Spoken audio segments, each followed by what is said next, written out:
Hello and welcome to Rathods IS. Today in this session we are going to see current affairs of 19th March 2024. So first of all we are going to see and we are going to pick up some important articles which are relevant from our examination point of view, and after picking out of that articles we are going to see different dimensions like how can you think about that topic. And after seeing these different dimensions, so we are going to connect with different subjects. For example, GS1, GS2, GS3, GS4, like that.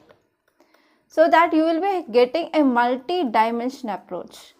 And this multi-dimension approach is very important to clear your examination.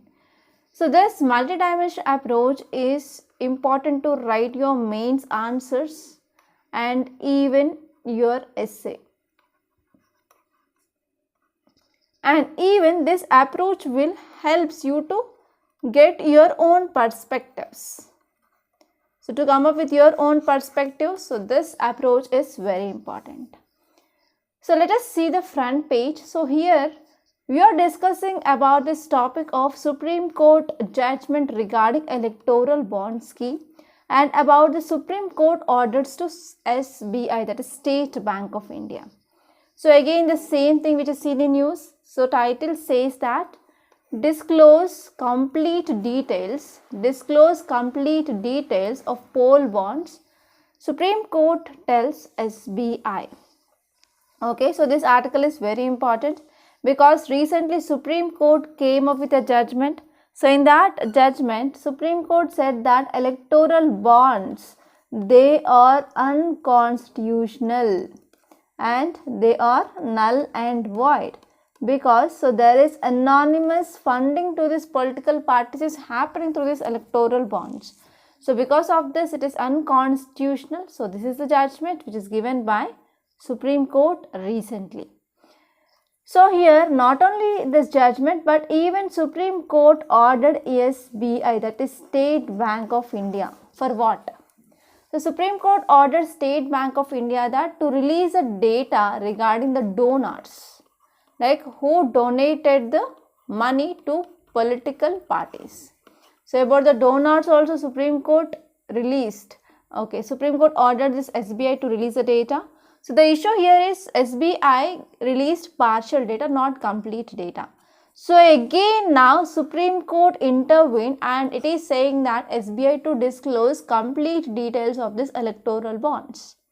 So that is the thing. So here there is a chance of getting question regarding this electoral bond scheme in your prelims, and you have to see like some important provisions of that scheme as well. So this is the first important article from your GS paper 2, which is important from polity, and this article we can connect with the topic called as political party funding of political party. And actually recently we discussed one editorial like, so what about this state funding of political parties? Okay, that is nothing but state funding of political parties. So how it will be? So all these are important things that you have to see from this article point of view. And here you can see one more important word or keyword that I can see is CBI. CBI says more profile arrest possible in Delhi excise case. So here we are not bothering about the case at all, but here we are going to see about the CBI. So what is the CBI? That is Central Bureau of Investigation. So from this CBI we have to see dimensions. So even in your polity Lakshmikant book, you will be seeing this topic of CBI, that is Central Bureau of Investigation. So here you have to see what are the features of this CBI and what are the provisions of this CBI. So under which act we have this CBI and what are the functions and mandate of CBI And even there is also one more important thing that you have to see, why CBI is called as caged parrot. So why CBI is called as caged parrot? So from this area you can get a mains question. So these are the dimensions from this second article. And in this city page, there is no important article from your examination point of view, and you can simply skip. And in this states page, that is page number 4, you can see one article that is about ED raids 10 locations in Delhi NCR in fake cancer drug case. So this article is talking about ED. So ED is nothing but Enforcement Directorate. So this article says that Enforcement Directorate conducted searches at 10 locations and seized around 65 lakh cash as part of money laundering investigation. So this money laundering investigation is linked to a Delhi police case. So this article is important from money laundering. And even there is one more keyword, that is ED, that is Enforcement Directorate. So one is money laundering and second one is Enforcement Directorate.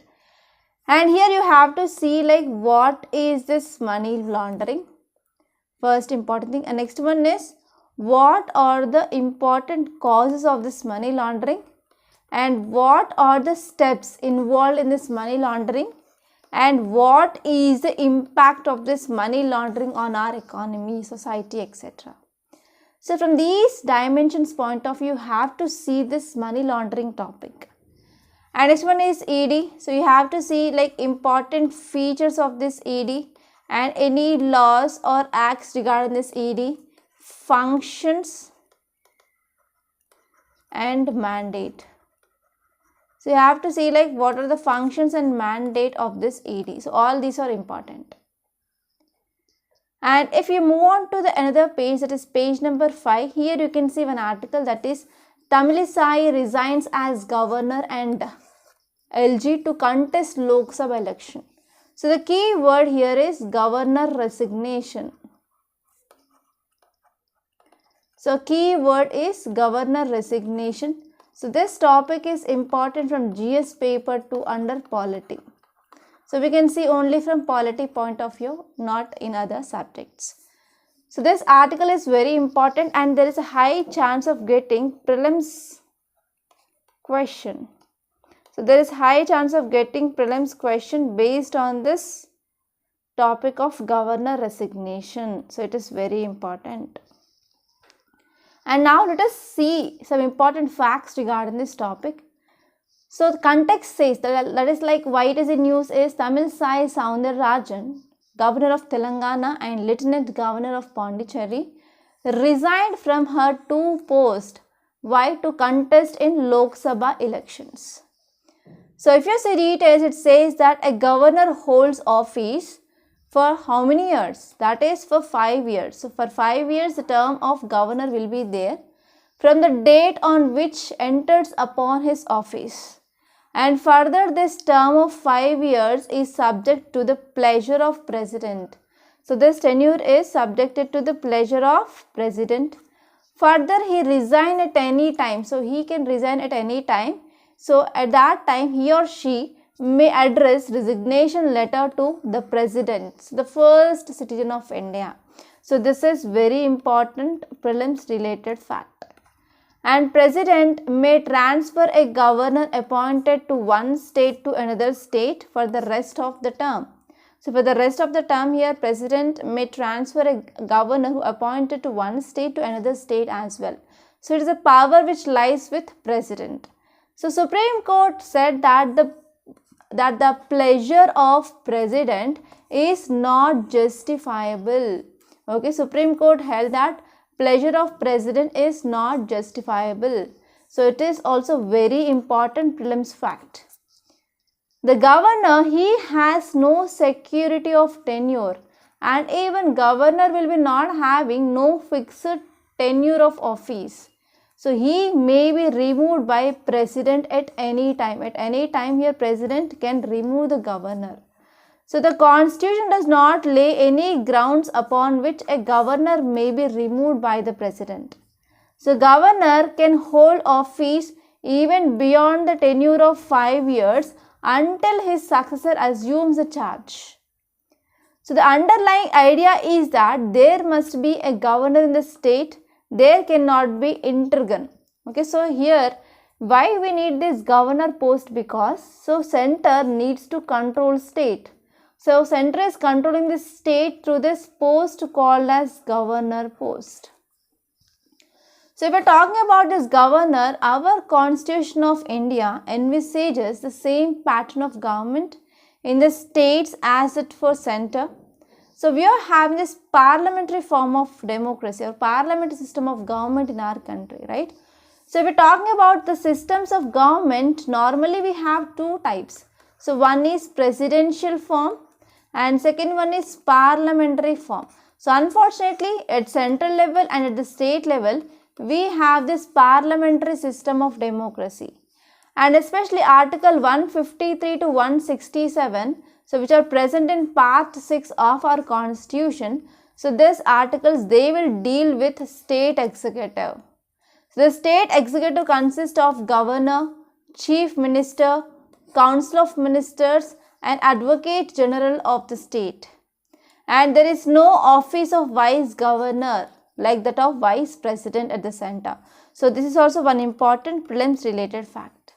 And governor is the chief executive head of the state, but like the president, he is also even the nominal executive head. So this is one similarity between governor and president. So governor can also act as an agent of central government. Therefore, the office of governor has a dual role. Okay, so governor, he is head of the state and even he is acting as an agent of the central government. So in this way here, office of governor has a dual role or a double role. So usually there is a governor for each state, but one important constitutional amendment act, that is 7th Constitutional Amendment Act of 1956. So this act which facilitated appointment of the same person as governor for 2 or more states. So because of this, now the governor of Telangana is also acting as lieutenant governor of Pondicherry or Puducherry.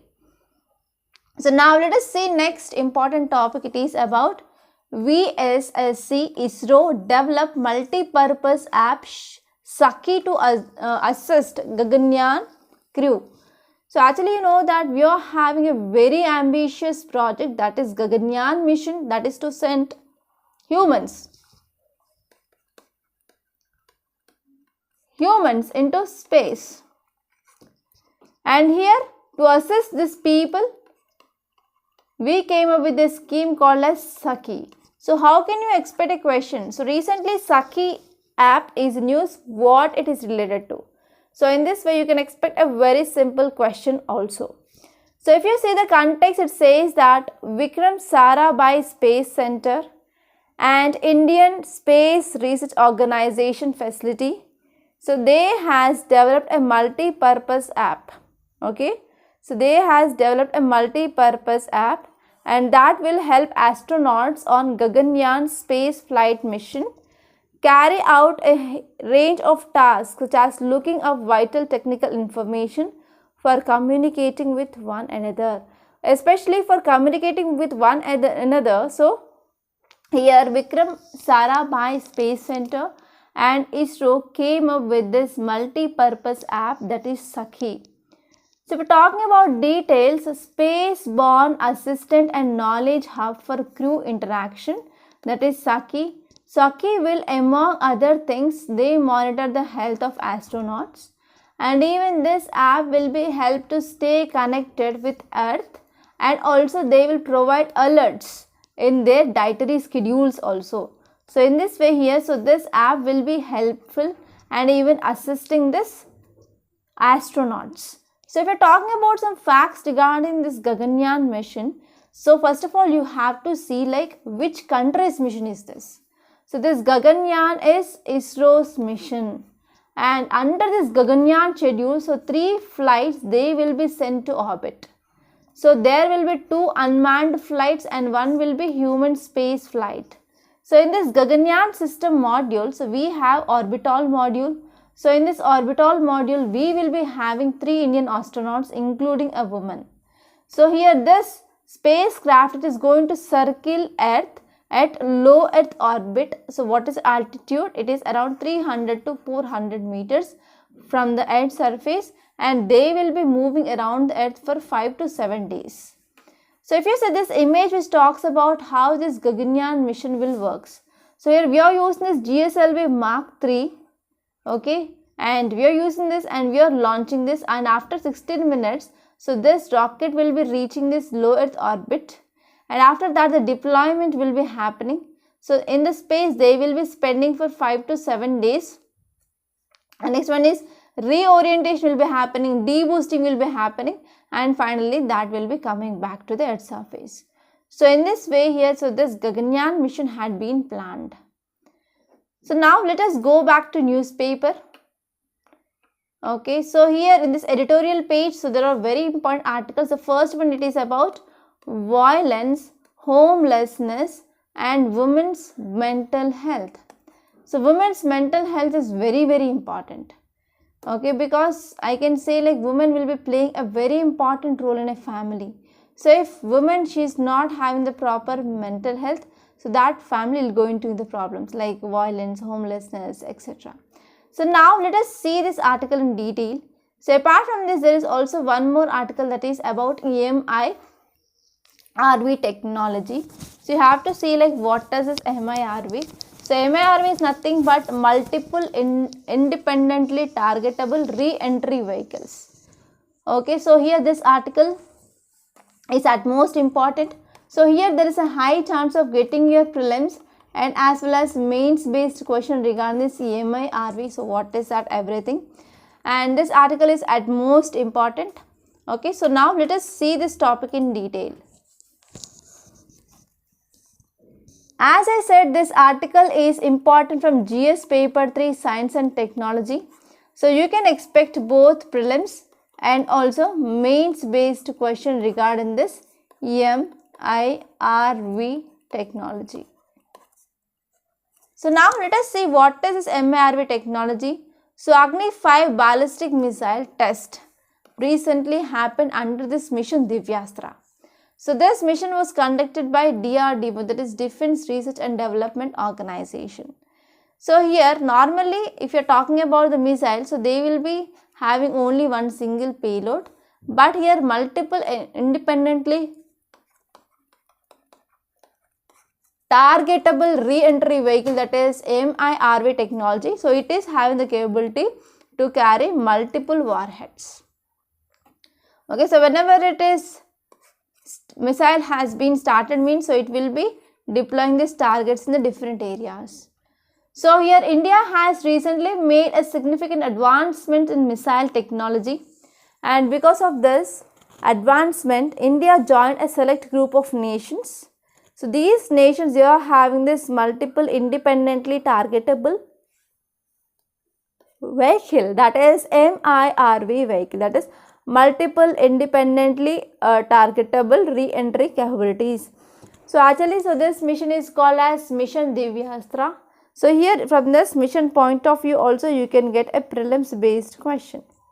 And also marked the first time indigenously developed Agni 5 missile integrated MIRV technology. So what is this MIRV technology? So actually this technology which got originated in US. And actually so it had been deployed by MIRVD, Intercontinental Ballistic Missile, in year 1970.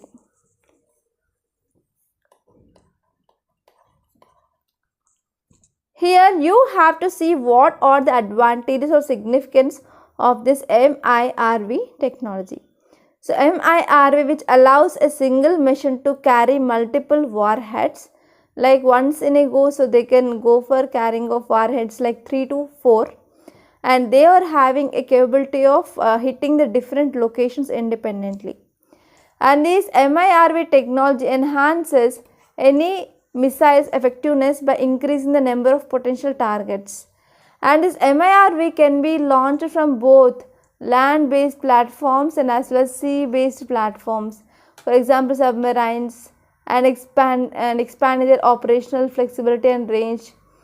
Okay, so if you're talking about what is the significance of this move, so this MIRV, it was initially designed to enhance offensive capabilities rather than defeat ballistic missile defenses.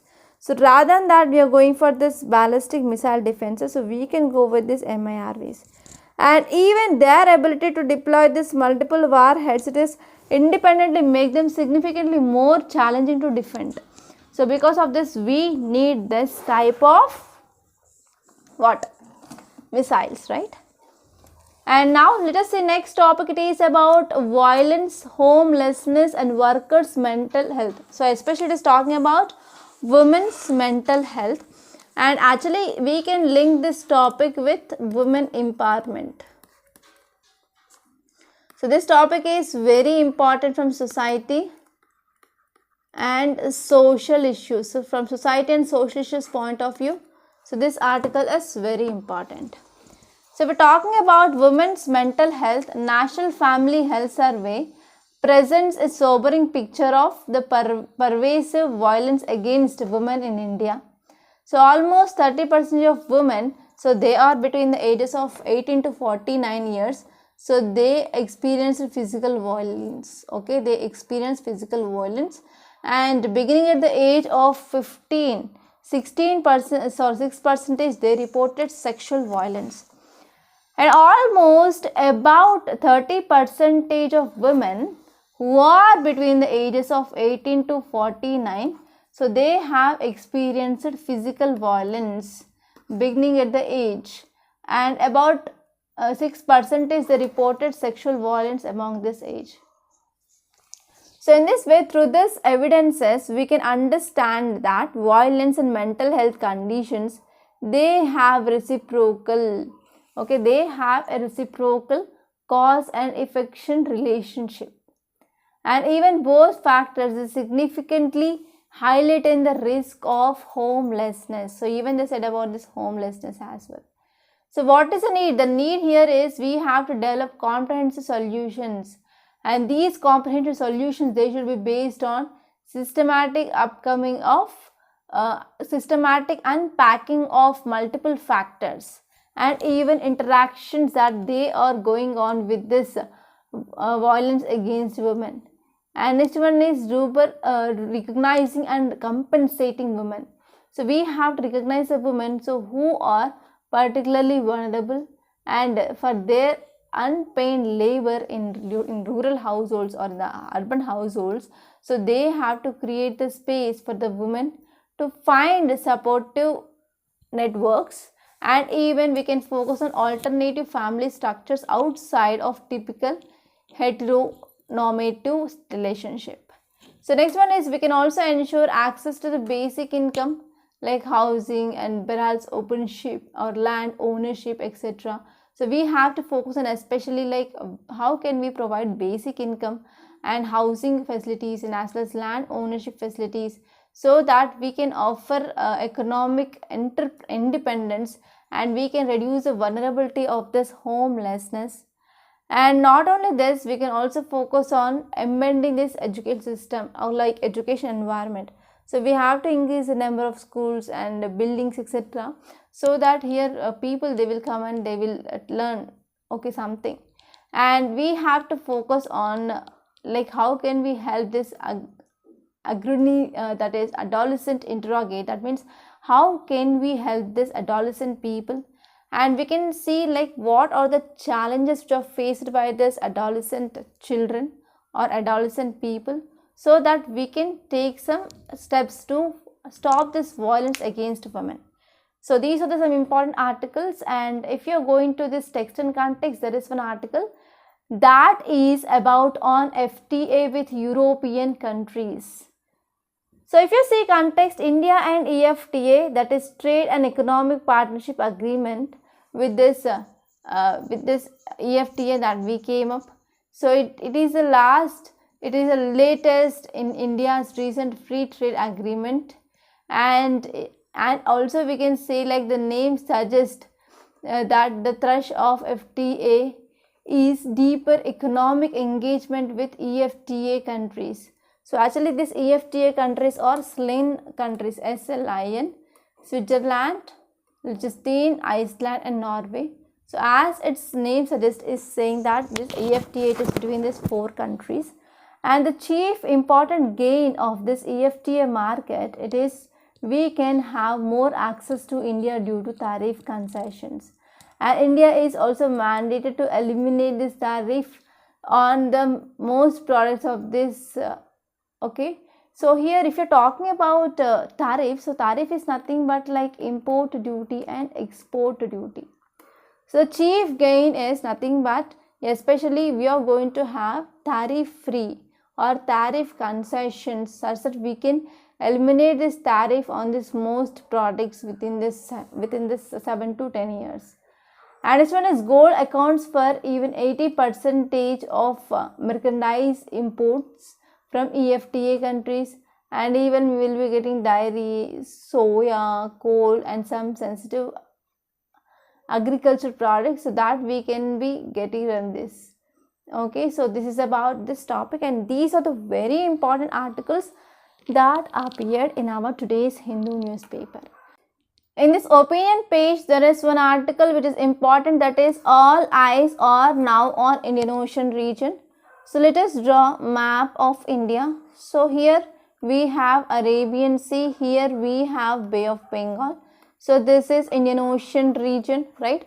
So India is sharing boundary, that is maritime boundary with Indian Ocean, right? So now what is happening in international relation is power shift.